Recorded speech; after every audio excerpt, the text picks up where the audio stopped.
आज हम सुनेंगे लपसी तपसी की कहानी। ये मुख्य रूप से सभी कहानी सुनने के बाद सुनी जाती है।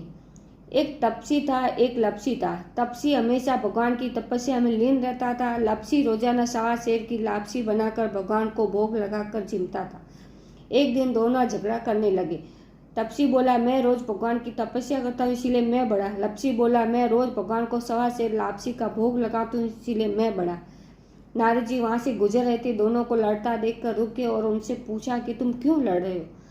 तपस्वी ने खुद के बड़ा होने का कारण बताया और लपसी ने अपना कारण बताया।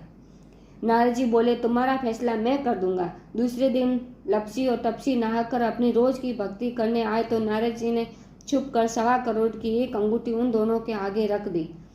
तपसी की नजर जब अंगूठी पर पड़ी तो उसने चुपचाप अंगूठी उठाकर अपने नीचे दबा ली और लपसी की नजर अंगूठी पर पड़ी, लेकिन उसने ध्यान नहीं दिया और भगवान को भोग लगाकर लापसी खाने लगा।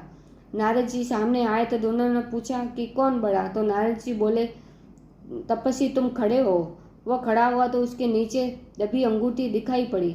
नारद जी ने तपस्वी से कहा, तपस्या करने के बाद भी तुम्हारी चोरी करने की आदत नहीं गई, इसीलिए लपसी बड़ा है। तुम्हें तुम्हारी तपस्या का कोई फल नहीं मिलेगा। तपसी शर्मिंदा होकर माफी मांगने लगा। उसने नारद जी से पूछा, मुझे मेरी तपस्या का फल कैसे मिलेगा। नारद जी ने कहा, यदि कोई गाय और कुत्ते की रोटी नहीं बनाएगा तो फल तुझे मिलेगा। यदि कोई ब्राह्मण को जिमा कर दक्षिणा नहीं देगा तो फल तुझे मिलेगा।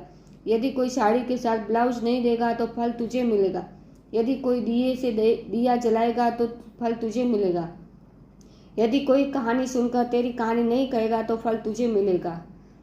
उसी दिन से हर वर्त कथा कहानी के साथ लपसी तपसी की कहानी भी सुनी जाती है। जय नारायण महाराज की जय।